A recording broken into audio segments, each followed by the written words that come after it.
안녕하세요. 부동산 AI 전문가 브로이드입니다. 정부는 9월 26일 국민 주거 안정을 위한 주택 공급 활성화 방안을 발표했습니다. 수도권 신규 택지 발굴 등을 통해 공공 물량 12만 가구를 추가 공급하고 공공택지 전매 제한 1년 한시 완화, PF 보증 규모 및 한도 확대 등을 통하여 민간의 주택 사업 여건을 개선하겠다는 게 주요 골자입니다. 대부분의 전문가들이 건설 원가 상승 등의 이유로 즉각적인 효과는 제한적일 것이라고 주장하고 있지만 정부의 부동산 연착륙 기조 의지가 여전히 강하다는 것을 파악할 수 있는 대책이라 보여집니다. 정부 당국이나 민간 부동산 연구소에서는 다양한 부동산 통계를 발표하고 있습니다. 하지만 대부분의 통계가 탄력적인 부동산 시장을 반영하기에는 다소 후행적인 성격이 강하며 시장 동향이나 정부 정책의 실효성을 파악하기 위한 도구로 활용되는 것이 현실입니다. 따라서 부동산 시장의 흐름을 선제적으로 파악하기 위해서는 매물 흐름, 거래량 변화, 청약 경쟁률, 현금 유동성 등 선행적 지표의 움직임을 면밀하게 분석해야 합니다. 브로이드 TV에서는 6개월간의 준비 끝에 매물 데이터 취합 및 분석 프로그램 개발을 완료하였으며 부동산 포털 사이트의 매물 정보를 취합 검증하고 호가 및 물량 변화를 실시간으로 체크하고 있습니다. 구독자분들께 더욱더 정확한 정보를 통하여 통계 착시 효과를 경계하고 부동산 시장을 예측해드리겠습니다. 시청하기에 앞서 구독과 좋아요 부탁드립니다. 브로이드 TV에서는 특이 거래가 발생한 단지의 매물 흐름 및 실거래 군집 분석 등을 통하여 향후 거래 추이를 예측할 수 있는 모델을 개발하였으며 이번 영상에서는 지역별 7개 단지에 대하여 시세 변화 추이를 예측해 보겠습니다. 먼저 잠실 엘리트 단지를 대표하는 잠실 엘스입니다. 2008년 9월에 준공된 72개동 5,678세대의 더블역세권 단지이며 일부 동의 경우 한강, 잠실종합운동장, 아시아공원, 대모산 조망이 가능합니다. 33평 기준으로 최고가는 27억 원이며 해당 호는 한강 조망이 가능한 145동에 위치한 것으로 알려져 있습니다. 최근에는 157동 14층이 24억 원, 112동 2층이 23억 원 수준에 거래되었습니다. 최근 1년간의 매물대 밴드와 실거래 추이를 살펴보면 올해 4월까지는 매물대 하단에 위치한 급매물을 중심으로 거래되었으며 이후 급매물이 대부분 소화되면서 매도호가가 5천만 원 이상 올랐으나 추경 매수세와 함께 7월 중순경 매도호가와 실거래의 격차가 많이 해소되었습니다. 하지만 매수문의 증가와 함께 집주인들이 로얄동, 로얄층 물건을 중심으로 매도호가를 1억 원 이상 올리면서 다시금 매도호가와 실거래의 격차가 커지고 있는 상황입니다. 최근 몇 개월간의 거래를 통해서 23억 원에서 24억 원은 강력한 지지선과 저항선 역할을 하고 있으며 매물대 밴드가 우상향하고 있는 상황에서 볼 때 추경 매수를 위한 문의 또한 일부 있을 것으로 분석됩니다. 한국부동산원 협력 공인중개업소에서 조사하고 있는 네이버 시세 또한 9월 25일을 기점으로 최고 5천만 원 이상 상승한 것으로 조사되었으며 이는 매수문의 실종 주장에 대한 반증 의견으로 제시할 수 있을 것입니다. 9월 현재에는 매도호가 갭이 5억 원 이상 벌어지면서 매수자의 선택폭이 넓어진 상태이며 24억 원 수준의 물건이 강력한 저항선으로 작용하여 내 외부적 호재가 있기 전까지는 저항선 돌파가 어려울 것으로 보입니다. 매물량의 경우 올해 3월 최저점을 찍고 조금씩 증가하다가 현재는 보합세를 보이고 있으며 별다른 특이점은 발견되지 않고 있습니다. 다음은 가락동에 위치한 매머드급의 단지 규모를 자랑하는 헬리오시티입니다. 2018년 12월에 준공된 84개동 9,510세대의 송파형 역세권 단지이며 학원과 의료시설 그리고 주변 학군이 우수한 것으로 알려져 있습니다. 특이점으로는 중정형 아파트 단지로 중심부에 4천여 평의 정원이 위치해 있으며 주로 단지 외곽에 아파트가 배치되어 있습니다. 33평형 기준으로 최고가는 23억 8천만 원이며 최근에는 404동 14층이 21억 원 수준에 거래되었습니다.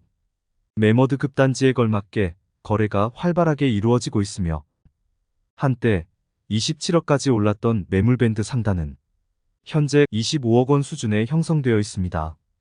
매물밴드 하단은 올 초 이후 완만한 우상향 형태를 보이고 있으며 매수자가 합리적인 가격이라 판단하는 중심대 매물을 위주로 거래가 이루어지고 있습니다. 최근 몇 개월간 거래가 많이 발생한 19억 원에서 21억 원 수준이 강력한 지지선과 저항선 역할을 하고 있으며 네이버 시세 또한 비슷한 흐름을 보이고 있습니다. 9월 현재에는 매도 가갭이 7억 원 이상 벌어지면서 매수자의 선택폭이 넓어진 상태이며 21억 원 수준의 물건이 강력한 저항선으로 작용하여 당분간은 매물밴드 중하단에 위치한 물건을 위주로 거래가 이루어질 것으로 보입니다. 매물량의 경우 올 초부터 조금씩 증가하다가 현재는 보합세를 보이고 있으며 별다른 특이점은 발견되지 않고 있습니다.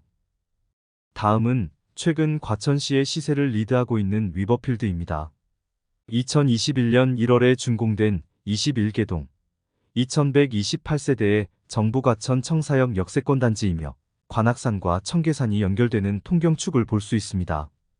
특이점으로는 217동을 기점으로 원문동과 별양동 사이에 위치하고 있습니다.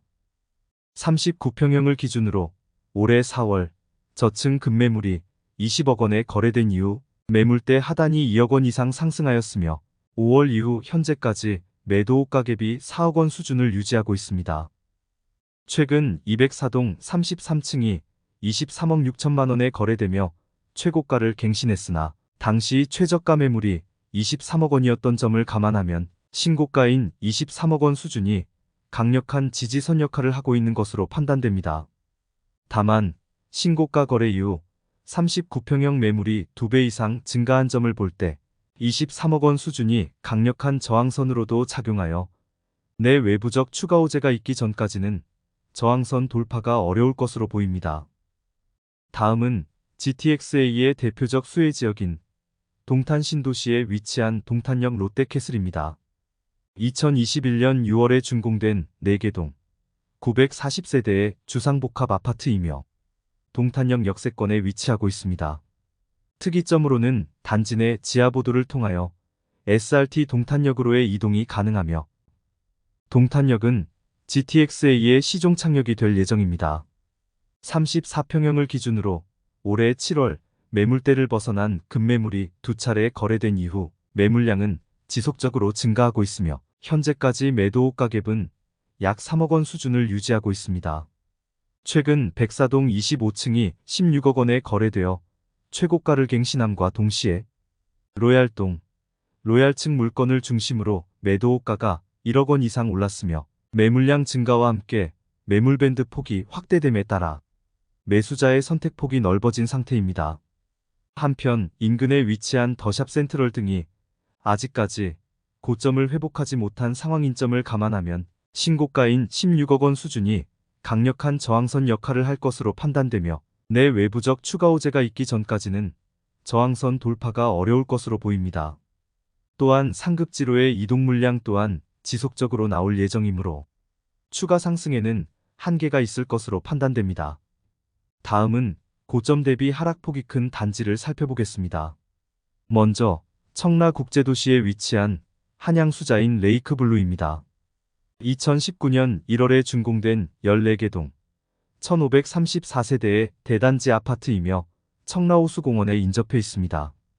특이점으로는 청라스타필드, 아산병원, 하나금융타운, 서울 7호선 연장 등의 호재가 예정되어 있는 랜드마크 단지라고 할 수 있습니다. 가장 최근에 거래가 발생한 34평형을 분석해보면 2021년 8월에 642동 23층이 12억 9,500만 원에 거래된 이후 상승과 하락을 반복하다가 현재는 호수 인근 로얄동을 기준으로 7억 원에서 8억 원 수준으로 수렴하는 분위기입니다. 최근 1년간의 매물 변화 및 실거래 추이를 살펴보면 매물밴드가 우하향하면서 호가갭이 축소되고 있으나 여전히 상하한 가격이 2배 이상 차이 나고 있으며 앞서 살펴본 단지들과는 다르게 매물 상단이 신고가보다 아래에 위치한 것을 볼 수 있습니다. 저가 매물을 위주로 간간히 거래되고 있지만 추격 매수세가 없는 상황에서 매도 가격은 현재 6억 원에서 3억 원 이하까지 축소될 것으로 예상됩니다. 매물량의 경우 올 초부터 증가와 감소를 반복하다가 현재는 소폭 증가세를 보이고 있지만 별다른 특이점은 발견되지 않고 있습니다. 다음은 김포시 대장 아파트 중 하나인 한강메트로자이 2단지입니다. 2020년 7월에 준공된 22개동 2456세대의 대단지 아파트이며 김포 골드라인인 걸포 북변역을 도보로 이용 가능합니다. 한강메트로자이는 총 3개의 단지로 구성되어 있으며 이 단지가 메인 단지로 가장 큰 규모를 자랑하고 있습니다.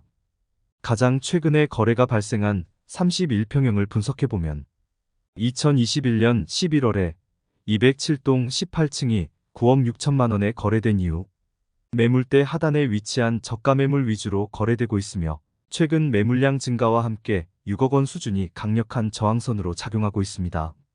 매물 밴드 흐름이 보합세를 보이고 있으나 상하한 가격이 2배 이상 차이 나고 있으며 네이버 시세는 밴드보다 아래에 위치하고 있어 매수세 회복이 쉽지 않은 것으로 보입니다. 다만 다음 달 분양을 앞두고 있는 고촌 센트럴자이 84형의 분양가가 8억 원 중반대가 될 것으로 예상되고 있어 향후 흐름은 외부 요인에 의해 결정될 확률이 높을 것으로 보입니다. 마지막으로 김포시 아파트 중 서울과 인접한 캐슬앤파밀리의 시티 1단지입니다. 2020년 11월에 준공된 36개동 2255세대의 대단지 아파트이며 서울과 인접한 김포시 고촌읍에 위치하고 있습니다.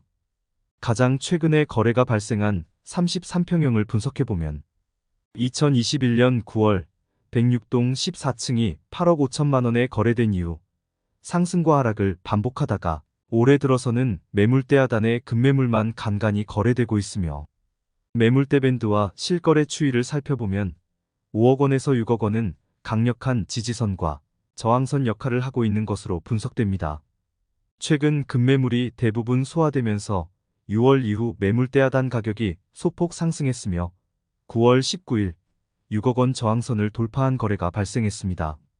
현재까지 매도 가격은 3억 원 수준을 유지하고 있으며 다음 달 분양이 예정되어 있는 고분양가 논란의 고촌 센트럴자이가 완판된다면 신고가 수준의 거래가 발생할 수 있을 것이라 예상됩니다. 지금까지 특이 거래가 발생한 단지에 대한 기술적 분석과 향후 예상 흐름에 대해서 말씀드렸습니다. 추석 연휴 동안 구독자분들 모두 가족과 함께 행복한 시간 보내시기 바랍니다. 오늘 영상 시청해주셔서 감사드리며 더욱더 양질의 영상을 올리도록 노력하겠습니다. 여러분의 구독과 좋아요는 브로이드 TV의 에너지가 됩니다. 감사합니다.